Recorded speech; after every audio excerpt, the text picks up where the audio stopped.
Bonjour à tous, on se retrouve aujourd'hui dans le nouveau studio tout fraîchement terminé pour parler un petit peu des sacs à dos photo et particulièrement de la gamme ProLite de chez Manfrotto.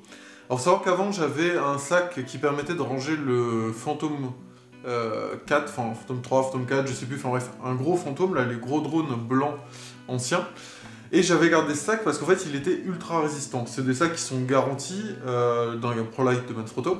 Et le sac, en fait, j'ai mis des années à le tuer malgré un usage très très intensif et dans des conditions, on va dire, un petit peu intensives pour le sac. J'ai fini par réussir à en venir à bout, en particulier des fermetures. C'est le seul truc qui a lâché, et donc elle ne tenait plus. Maintenant, je me suis retrouvé dans une situation où il fallait que je trouve un autre sac, et en fait, j'ai eu beaucoup de mal à trouver un sac aussi gros qui soit un sac photo. Alors, il faut savoir que là, la gamme ProLite de chez Manfrotto, il y a plusieurs déclinaisons. Le ProLite, sac photo, sac à dos photo, il est dérivé en 4 versions, je crois. Il y a donc le front loader, le top loader, le multi-loader et le back loader. C'est bien ça. Alors en fait, ces 4 sacs, on part de la même base du sac, donc un sac de cette forme-là et de cette taille-là, qui est un petit peu plus petit que le sac que j'avais avant, mais ça fait plus ou moins le même taf. On va détailler juste après. Donc, pour détailler le front loader, c'est donc, on va dire en grosse partie, la pochette d'ouverture va être sur le devant. Donc, on va avoir uniquement une grande pochette sur cette partie-là, de haut en bas. Le back loader, évidemment, ça va être sur le dos. Donc, quand vous ouvrez le sac, enfin, quand vous mettez le sac sur sa face, vous avez tout le dos que vous pouvez ouvrir pour accéder à votre matériel. Ensuite, on a le multi-loader, où il y a plein de pochettes un peu ouvertes partout. Et on a le top loader, avec une poche ouverte sur le dessus. On peut enlever la partie scratch qui est à l'intérieur. Tac. On peut enlever la partie scratch qui est à l'intérieur au fond, pour pouvoir aller piocher vraiment jusqu'au fond du sac. Pour ma part, j'ai pris le top loader parce que c'est tout simplement la même configuration que j'avais avant. Et j'aime bien pouvoir ranger rapidement sur le dessus mon boîtier photo avec une optique pour y accéder et le ranger assez rapidement s'il doit être au sec, au chaud. Dans le cas où vous êtes en montagne, etc., vous mettez une petite chaufferette à l'intérieur du dessus et ça permet de le rentrer et de le sortir assez rapidement et d'avoir un petit espace assez simple sans ouvrir tout votre sac sous la flotte ou sous la neige. Bon, il y a des petits détails sur le sac dont on ne parlera pas spécifiquement. Il y a un petit cadenas qui permet de maintenir le sac fermé. On a différentes pochettes devant, etc. Moi, le premier point qui m'a un peu embêté, c'est qu'on a quand même beaucoup moins de petites pochettes partout que ce que j'avais dans l'ancien sac. On va avoir des pochettes sur le dessus, une pochette sur le côté. Par exemple, on n'a qu'une pochette sur le côté, alors que mon ancien sac, j'en avais deux. Donc d'un côté, j'avais les hélices du drone, parce qu'elles sont bien à plat, serrées. Et de l'autre, j'avais mon petit pinceau pour nettoyer les optiques, ainsi qu'une pince multifonction. Là, et en fait, j'ai juste mes hélices de drone, le reste c'est rangé à l'intérieur du sac. On va aller voir justement à l'intérieur, sur le dessus, pour l'instant j'ai pas encore trouvé l'usage parfait, mais je mets mes batteries, mes cartes SD, un petit peu du tout venant, et un emplacement pour le boîtier. Ce qui va me manquer moi pas mal sur ce sac à dos par rapport à l'ancien, c'est de la place pour ranger aussi des vêtements. Parce qu'en fait c'est bien beau de se trimballer avec mon matos photo, oui, le sac est parfait pour trimballer des tonnes de matos photo. Mais pour ce qui est de trimballer, si vous avez en plus un petit peu de voyage, quelques caleçons à mettre, quelques t-shirts, machin, le minimum, et ben en fait c'est un peu la galère à rentrer.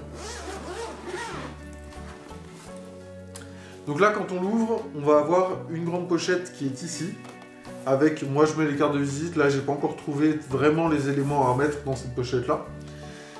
Et en fait, dans le sac, on peut mettre, agencer comme on veut, plein de petits renforcements. Alors savoir que le sac est vraiment bien renforcé, pour le coup, bien mieux renforcé que le sac que j'avais avant. On a vraiment un sac qui est assez rigide, et je suis beaucoup plus serein par rapport à avant sur mon sac à dos, même si je le trimballe partout et que je lui en fais voir de toutes les couleurs. Celui-ci, vraiment, je suis hyper serein quant à la résistance du sac. Donc ensuite, pour ce qui est des pochettes, on a des emplacements rigides qu'on peut déplacer. Alors là, évidemment, il n'y a pas mon boîtier puisque je suis en train de filmer avec. En fait, dans cette pochette-là, ici, là, tout en haut, j'y range à chaque fois le drone. Alors le drone, c'est vrai qu'il s'est baladé là parce que j'ai enlevé la batterie, il est en chargement.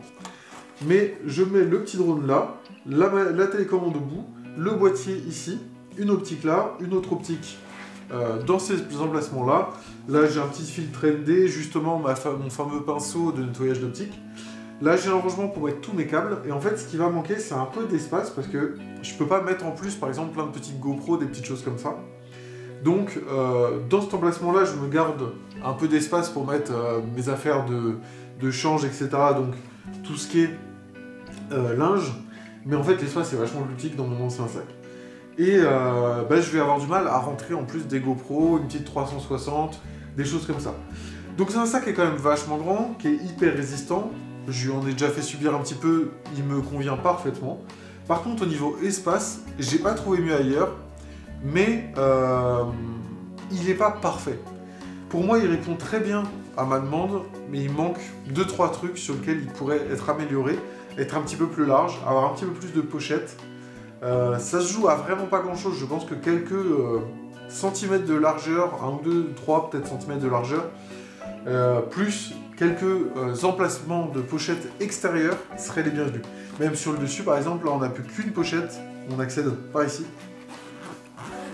Tandis qu'on en avait deux grosses poches là sur mon ancien sac. Donc voilà, c'est des petits détails et je pense que c'est un peu ça qui manque, de pouvoir ajouter un peu de merdier autour.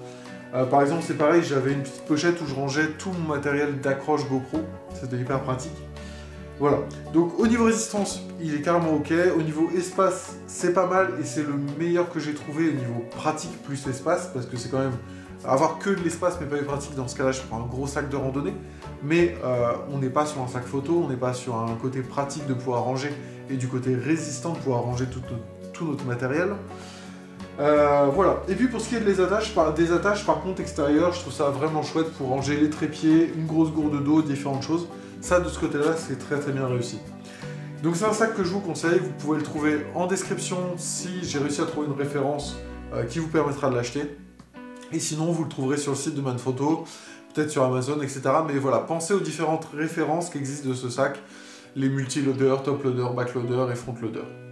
Voilà, sur ce, je vous remercie, je vous dis à très bientôt pour une prochaine. Salut à tous.